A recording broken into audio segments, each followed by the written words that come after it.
السلام علیکم، آپ دیکھ رہے ہیں اجمل جامی آفیشیل۔ آج منگل ہے 16 جون 2026، جب شام کے ولاگ میں آپ کو خوش آمدید کہتے ہیں۔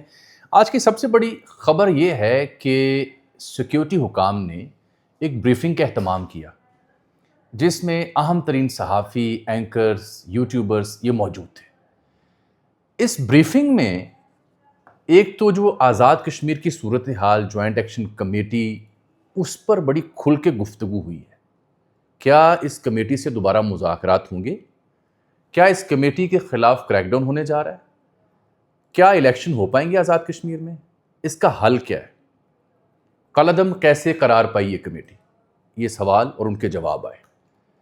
دوسرا، یہ جو امریکہ ایران ڈیل ہوئی، اس میں پاکستان کا کردار اور کون جائے گا، آگے اس کا مستقبل کیا ہوگا۔ تیسرا، افغانستان پر جو کائنیٹک آپریشن ہو رہے ہیں، ٹارگیٹڈ کاروائیاں، تو افغانستان کے ساتھ جو مذاکرات کی صورتحال ہے، اس پہ بڑی اہم سٹیٹمنٹ سامنے آئی ذمہ داروں کی جانب سے۔ اور ایک اہم ترین نکتہ اور جو ملکی سیاست سے جڑا ہوا تھا، وہ یہ کہ ایک صحافی نے سوال پوچھا کہ کیا کسی سابق ذمہ دار کی حالیہ دنوں اڈیالہ میں کوئی اہم ملاقات ہوئی ہے؟ اس کا جواب بڑا دلچسپ تھا، جو میں ضرور آپ کی خدمت پیش کروں گا۔ پھر اس کے علاوہ فوج کے بجٹ کے اوپر بھی بات ہوئی۔ تو یہ جو معمول کی بریفنگز ہوتی ہیں آف دی ریکارڈ، اس کا ایک حصہ تھی۔ اس میں شہزاد اقبال صاحب، حامد میر صاحب، عاصمہ شیرازی صاحبہ، محمد مالک صاحب، اسد اللہ خان ہمارے دوست 92 سے، شوکت پراچا صاحب، عامر الیاس رانا، حسن ایوب، صالح ظافر صاحب بالخصوص، محترمہ غریدہ فاروقی، محترمہ عاصمہ شیرازی، سمیرہ خان صاحبہ اور دیگر بڑی تعداد میں لوگ موجود تھے۔ تو اس کا مقصد یہی ہوتا ہے کہ جو ابھی تک کی سچویشن، اس میں ذرا بیک ڈراپ میں انڈرسٹینڈنگ لی جائے اور سمجھا جائے کہ معاملات ہیں کیا۔ تو میں شروع کر لیتا ہوں سب سے پہلے سب سے بنیادی خبر سے، کہ جو آزاد جموں و کشمیر کی صورتحال ہے، اس پہ جو مجھے سمجھ آئی اس ساری صورتحال کا جائزہ لینے کے بعد، واقفان حال سے بات کرنے کے بعد، وہ یہ ہے کہ ریاست ماں جیسی ہوتی ہے، باپ بعد میں بنتی ہے۔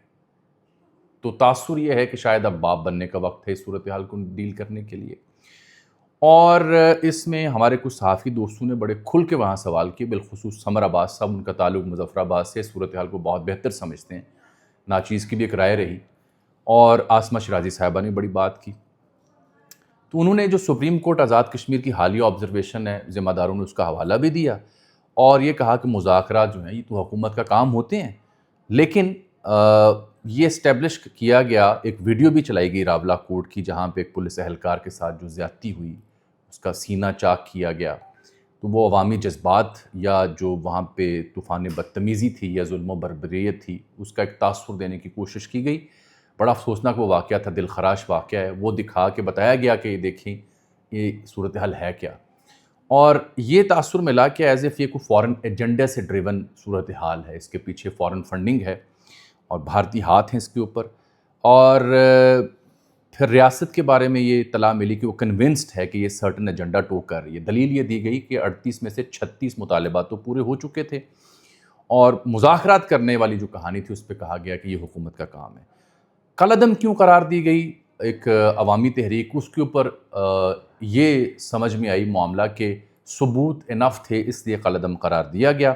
ریٹ آف دی اسٹیٹ بحال کرنے کے عزم کا اظہار وہاں پہ کیا گیا، اور جو ایک مکالمے کے دوران یہ بات کی گئی کہ اگر آپ کا لاکھوں کروڑوں روپے کا مال ٹرک ہو اور وہ اس علاقے میں جا رہا تو آپ بھیجیں گے؟ جواباً نہیں بھیجیں گے۔ پبلک جذبات کو فردر یعنی اس کو ہائپ دی گئی، عوامی جذبات کو برانگیختہ کیا گیا، اور اس کے نتیجے میں یہ صورتحال بنی ہے۔ سختی کریں گے، یہ بات واضح طور پہ کہی گئی کہ اب ان سے نمٹنا ہوگا، ریٹ آف دی اسٹیٹ کو بحال کرنا ہوگا۔ لیکن دو چیزیں بڑی اہم تھیں اس میں، ایک یہ کہ جو ناکہ بندی ہے علاقے کی، وادی کی، بالخصوص آزاد جموں کشمیر کی، اور الیکشن، یہ اگر ختم نہ ہوئی، الیکشن پرامن طریقے سے نہ ہوئے، تو دین اس کا چانس ہے کہ ایک کریک ڈاؤن یا ایک بڑا آپریشن کیا جا سکتا ہے۔ فار ناؤ کوئی فوری طور پر اس کے جو امکانات ہیں وہ دکھائی نہیں دے رہے، لیکن بتانے کی کوشش کی گئی کہ واٹ ایگزیکٹلی ہیز ہیپنڈ۔ یہ ایک پرسپیکٹیو جو بیان کرنا میری ذمہ داری تھی۔ دوسرا آ جاتا ہے مسئلہ جو حالیہ دنوں آپ نے دیکھا ہوگا خبر آئی تھی کہ کوئی سابق عسکری شخصیت وہ اڈیالہ میں جا کے خان صاحب سے ان کی ملاقات ہوئی، تو میرا خیال ہے خاتون صحافی نے یہ سوال اٹھایا تھا، تو اس سلسلے میں بڑا واضح جواب آیا، دلچسپ جواب ہے۔ وہ یہ ہے، آج میں نے فیصل واڈا صاحب کا ذکر بھی کرنا ہے، اور جو وہ اچانک منظر عام پر آ کے جو باتیں کر رہے ہیں، تو اس پہ جواب آیا کہ ہمارا کوئی انٹرسٹ نہیں اس چیز سے، ہمارا اس سے کوئی تعلق نہیں ہے، اینڈ دیٹس اٹ۔ یہ جب نشست شروع ہوئی گفتگو کی، تو ابتدائیہ دینے کی بجائے سیدھا سوالات لیے گئے، تو سر دست جو ہے وہ آپ سمجھیں کہ ایران کے اوپر 10-12 سوال ہو گئے، کشمیر کے اوپر ہو گئے، اور پھر ان کو ایڈریس کیا گیا۔ ایران کے اوپر میں بات کرتا ہوں، لیکن یہ جو ملاقات کی کہانی ہے کہ کسی شخص کی ملاقات ہوئی اڈیالہ میں، اس کا جواب بڑا معنی خیز اور دلچسپ تھا کہ ہمارا کوئی اس سے انٹرسٹ ہی نہیں ہے۔ یہ بڑا معنی خیز جواب تھا۔ ایک اور صاحب ہیں جنہوں نے ہمارے دوست ہی ہیں، اب ان کا کیا نام لوں، انہوں نے کہا کہ جی وہ 9 مئی 2 بڑی اہم شخصیات پی ٹی آئی کی کے پی میں ہیں، سینیٹر ہیں ایک اور ایک اپوزیشن لیڈر رہے، تو کیوں نہیں پکڑتے؟ تو انہوں نے اس کا جواب بھی دیا ذمہ دار سیکورٹی حکام نے کہ یہ تو بھائی پولیس اداروں کا کام ہے یا دیگر کا کام ہے، ہمارا کیا اس میں لینے دینا ہے۔ اب آ جاتے ہیں ایران کے اوپر۔ ایک مسئلہ لبنان کے آرمی چیف کے وزٹ کے اوپر بھی آیا۔ حامد میر صاحب نے سوال جو پوچھا وہ کس معاملے پہ تھا، سننے کے لیے میرے ساتھ رہیں، تھوڑی دیر اور صبر کر لیں۔ یہ ایران کے اوپر انہوں نے کہا، جب 8-10 سوال ہوئے تو جو حکام ہیں بریف کرنے والے، انہوں نے یہ بتایا کہ یہ ہماری سب سے بڑی کامیابی ہے اس سارے پروسیس کے بیچ میں کہ ہم نے چیم و گوئیوں کو جنم نہیں دینے دیا اپنے اینڈ سے، اور ہم محتاط رہے۔ کامیابی کا یہی راز ہے کہ اس معاملے میں پاکستان کی جو کردار تھا اس کو خفیہ رکھا گیا۔ اچھا، یہاں میں ایگری اس لیے کرتا ہوں کہ پاکستان چونکہ ایک ثالث ہے، ثالث تھا، تو ثالث جو ہے وہ کسی ایک فریق کے حوالے سے یا کسی بھی پیش رفت کے حوالے سے اگر خبر دے صحافیوں کو، جو کہ یا امریکی صحافی بریک کر رہے تھے یا ایرانی صحافی یا انٹرنیشنل میڈیا، تو بڑا شور اٹھتا تھا۔ شور اپنی جگہ جائز تھا، لیکن اس کی باریک حکمت عملی یہ ہوتی ہے کہ ثالث کے اینڈ سے اگر خبر لیک ہو مقامی صحافیوں سے، تو تاثر جاتا ہے کسی ایک فریق کی شاید حق میں ہے یا اس کی مخالفت میں ہے۔ سو آئی تھنک یہ بڑی ویل کیلکولیٹڈ موو تھی جو کہ درست ثابت ہوئی ہے۔ اس کے اوپر تو باقاعدہ طور پر اس سے اتفاق کیا جا سکتا ہے، اور کہتے ہیں کامیابی کا راز یہی تھا۔ اچھا، ایک جملہ آپ نے سوشل میڈیا پہ وائرل دیکھا ہوگا کہ کون کس سے ملتا ہے ہمیں اس سے فرق نہیں پڑتا۔ اس کو ہمارے کچھ دوستوں نے یوں سمجھا کہ ایز اف یہ اڈیالہ کی ملاقات کے اوپر یہ کوئی جملہ کہا گیا ہے۔ یہ جملہ کہا گیا ہے جناب عباس عراقچی صاحب کے دورہ بھارت کے حوالے سے۔ اس کی جب گفتگو ہو رہی تھی تو کہا کون کس سے ملتا ہے اس سے فرق نہیں پڑتا۔ سنتاس معاہدے کے اوپر اپنی پوزیشن واضح کی گئی ہے۔ ایران کے بارے میں کہا گیا کہ ہماری عسکری قیادت چاہتی ہے کہ امن ہو، بڑا شاندار کردار ادا کیا، دنیا اس کی تعریف کر رہی ہے، جو ڈیفینیٹلی سب کے سامنے ہے۔ کوئی 2:15 بجے غالباً یہ سلسلہ شروع ہوا، 5:15 بجے ختم ہوا۔ 2.5-3 گھنٹے کی یہ ایک بریفنگ تھی جو معمول کی ہوتی ہے، اور بلوچستان کے اوپر بھی بات چیت ہوئی۔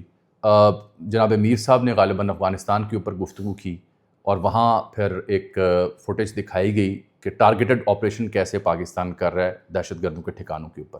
ایک بڑی اہم بات کی گئی کہ افغانستان کے ساتھ مذاکرات ہمیشہ ہم چاہتے ہیں، پرامن حل چاہتے ہیں، لیکن مذاکرات کے نام پر منافقت کی جاتی ہے۔ یہی وجہ ہے کہ درجنوں تنظیمیں ہیں، انہیں وہاں سے نہیں بھیجا جاتا یا ان کے اوپر پابندی نہیں لگائی جاتی، اور لیکن یہ سلسلہ جاری رہے گا۔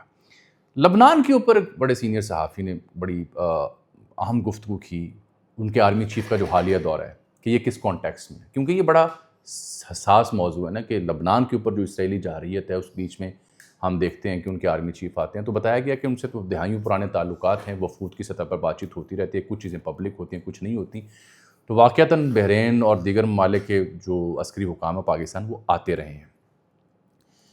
اب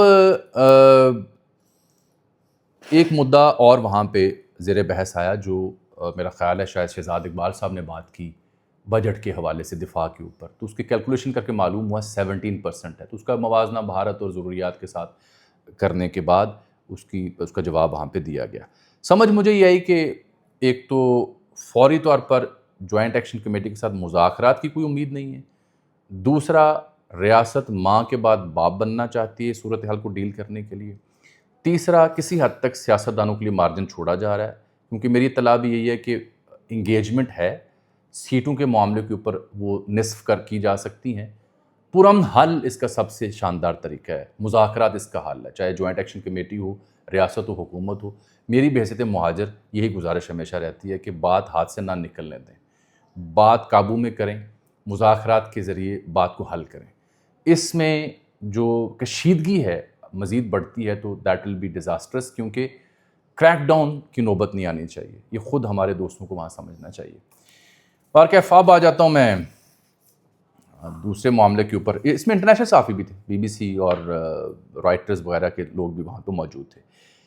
یہاں ایک بڑی قابل ذکر بات یہ ہے کہ جو لوگ اب جنیوا جا رہے ہیں، تو مجھے میرے ذاتی طور پر جو خبر گیری میں نے کی تو بڑے بڑے چینلز کے بڑے بڑے جو لوگ ہیں موٹے موٹے، ان کی فہرستوں میں نام ڈر رہے ہیں، کچھ لوگوں کے نام فہرستوں میں سے نکالے گئے، اور جو چھوٹے موٹے چینلوں کے لوگ ہیں شاید انہیں لفٹ نہیں کروائی جا رہی جنیوا جو جائیں گے۔ اس میں آبویس سی بات ہے، اس معاہدے پہ الیکٹرانک سگنیچر تو ہو چکے، جنیوا میں جو ہوگی پاکستان کی میزبانی ہوگی، پرائم منسٹر شہباز شریف اور ان کے ہمراہ نائب وزیر اعظم یعنی اسحاق ڈار اور فیلڈ مارشل جو ہیں وہ جمعرات کو روانہ ہوں گے، یہ انڈرسٹینڈنگ میری بن رہی ہے۔ میں اب امریکہ نامہ تو آپ کو بعد میں سناتا ہوں، لیکن سنانا میں نے آپ کو جناب فیصل واڈا ہے۔ فیصل واڈا صاحب پہنچی ہوئی شعراء آفاق شخصیت ہیں۔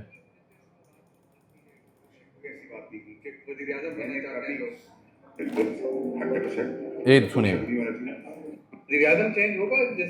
مائک دیجیے گا،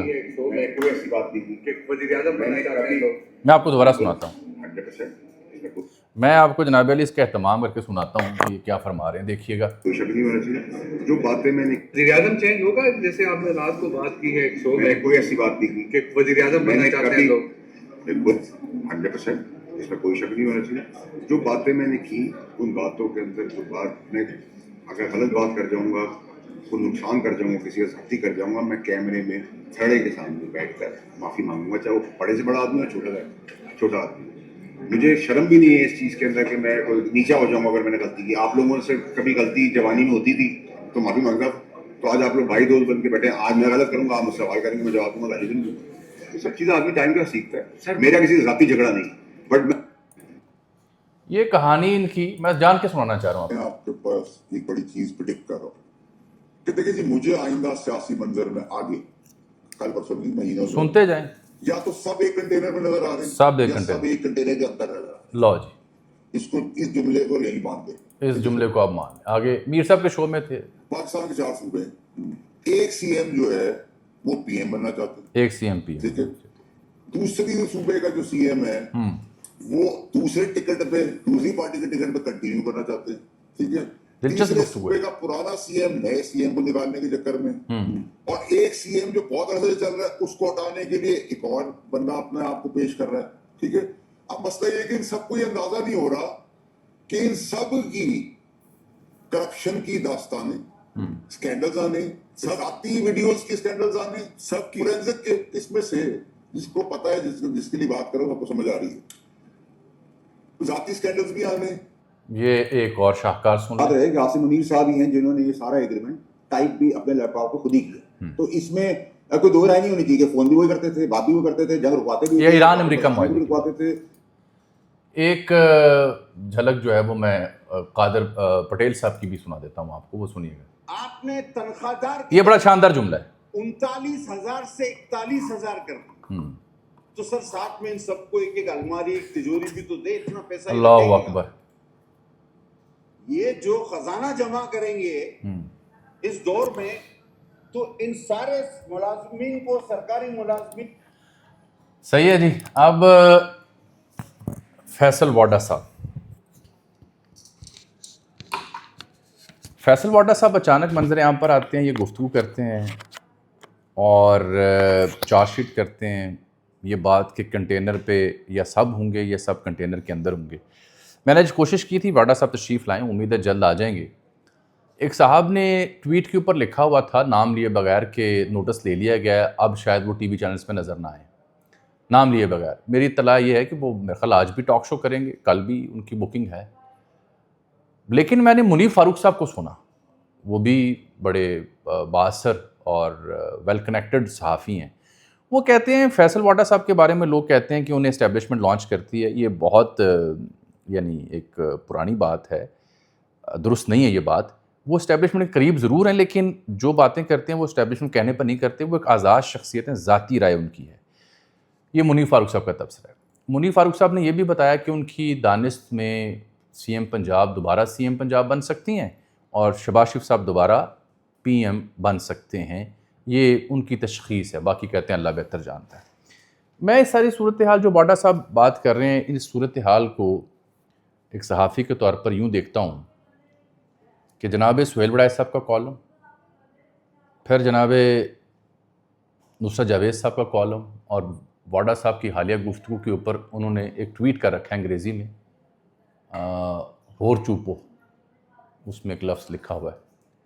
تو اگر ہے تو میں آپ کو دکھا دیتا ہوں, جو مجھے لگ نہیں رہا. یہ رہا, یہ آپ نصرت جاوید صاحب نے گویا دریا کو کوزے میں بند کر دیا. وہ کہتے ہیں why is the classic Punjabi line ہور چوپو keeps looping in my head tonight, کہ آج میرے دماغ میں جو پنجابی کا جملہ ہے ہور چوپو یہ لوپ کی طرح چل رہا ہے. well simply because a well established messenger has been drumming the message of go home across multiple TV screens until a while ago. Actions have consequences, Fox. You played the game, now enjoy the remix. ہور چوپو indeed. میرا خیال ہے دریا کو کوزے میں بند کر دیا استاد نصرت جاوید نے. ملامتی لکھاری ہیں, ملامتی طبیعت کے حامل ہیں. میرے تو بڑے پسندیدہ ہیں جب وہ ملامتی انداز میں لکھتے ہیں. سہیل وڑائے صاحب کو بھی ملامت کرنی پڑی کہ ان سے بھول چک ہوئی ہے حکومت تو اگلی صدی تک چلے گی. ان کا مجھے آنکھوں پہ پردہ پڑ گیا تھا. ان کو مشورہ دیا گیا کہ آپ ریٹائرمنٹ لے لیں. تو بات یہ ہے کہ پاکستان میں ہر 2.5-3 برس کے بعد کوئی نہ کوئی نیا خیال, نیا آئیڈیا آتا تو ضرور ہے. اگر میں بات کروں حکومتی ذمہ دار کیا کہتے ہیں, وہ کہتے ہیں جی آل از ویل, اتنی بڑی انٹرنیشنل کامیابی حاصل کی, کوئی تبدیلی ابھی ممکن نہیں ہے. اگر میں بات کروں اسٹیبلشمنٹ سے, ان کے ذرائع سے کوئی خسر بسر لینے کی کوشش کروں جو بڑی کم ملتی ہے, وہاں بھی یہ تاثر دیا جاتا ہے کہ ابھی تو جنیوا جانا ہے, ایران کا پروسیس ہے, افغانستان کو دیکھ رہے ہیں, ایسی کوئی صورتحال نہیں ہے. تو پھر کہانی کیا بنتی ہے؟ کہانی 3-4 وجوہات اس کی ہو سکتی ہیں. ایک, کیا کسی نئی ترمیم کے لیے دباؤ ہے؟ کیا کسی نئے سیٹ اپ کی بنیاد ہے, پیش خیمہ ہے, یا فیصل واڈا صاحب کی انتہائی ذاتی رائے ہے؟ یہ 3 آپشنز بنتی ہیں, اس کے علاوہ کوئی آپشن نہیں بنتے. تو ان 3 آپشنز میں سے جو آپ کے دل کے قریب ہو اسے قبول کر لیں, کیونکہ ہمارے دیکھنے والوں کی عادت ہے مرضی کا سچ سنتے ہیں. تو مرضی کے سچ میں 3-4 آپشنز ہوتی ہیں, میں نے بیان کر دی ہیں. باقی میں اس پہ مزید کوئی بات نہیں کر سکتا, اتنی ہی بات کافی ہے. فی الحال جو امریکہ نامہ سے تفصیل ہے اس میں ٹرمپ نے البتہ ٹھیک ٹھاک رگڑا ہے آج اس کو نیتن یاہو کو. یہ فاکس نے رپورٹ کیا ہے, وہ G7 میں گیا, publicly rebukes Israel over its war against Hezbollah, سرزنش کی, یعنی کہ اسرائیل نے جو حزب اللہ کے خلاف کارروائی شروع کی ہے بہت لمبی ہو چکی ہے, کافی لوگ اس میں مر رہے ہیں, اور میں نے اپوز کیا تھا کہ اسٹرائک نہ کی جائیں. ٹرمپ کہہ رہا ہے میں جلد ایک پریس کانفرنس کے ذریعے وہ معاہدہ پڑھ دوں گا جو ایران کے ساتھ ہوا ہے. ایک بات. دوسری, وہ کہہ رہا ہے وہ $300 ارب والی کہانی جو JD وینس کے منہ سے نکلی بات, وہ کہتا ہے یہ شاید ابھی ممکن نہیں ہے, ایسی بات ہم نے ایگری نہیں کی. میں 2 باتیں بریفنگ کے حوالے سے اور بھی عرض کر دوں کہ ایک جملہ کہا گیا کہ عظیم لڑائی وہ ہوتی ہے جہاں آپ بغیر لڑے جنگ جیتیں. ابھی بھی اس معاملے میں بگاڑ پیدا کرنے والے موجود ہیں. یہ ایران امریکہ معاملے کے اوپر تبصرہ تھا کہ اگر یہ جنگ نہ رکتی تو اس کے سنگین نتائج ہوتے. ہم ہیڈ لائن ڈپلومیسی میں دلچسپی نہیں رکھتے. پاکستان نے ثالثی کے تمام تقاضے پورے کیے ہیں. دنیا کو آہستہ آہستہ اس کا ادراک ہو رہا ہے کہ پاکستان نے کیا کیا. یہ بات درست ہے, کیونکہ پاکستان کے حوالے سے جو بھارت کا ایک پلان تھا ایک دہشت گردی سے جوڑنے کا, وہ تاثر ختم ہو رہا ہے. آئسولیٹ کرنے کی کوشش تھی بھارت کی, وہ تاثر ختم ہو رہا ہے. کل ڈاکٹر عادل نجم میرے پروگرام میں تھے, and he was of the view on record کہ پہلا موقع ہے میری زندگی میں, ڈاکٹر عادل نے سب بڑا عرصہ طویل دہائیاں بیرون ملک دی, پہلا ملک ہے کہ لوگ پاکستان کا نام سنتے ہی, میرا تعارف سنتے ہی تعریف کرتے ہیں اور پوچھتے ہیں کہ یہ سب پاکستان نے کیسے ممکن بنایا. تو it's time to translate it اپنے گھر کے معاملہ ٹھیک کرنے کے لیے. مجھے اجازت دیجیے.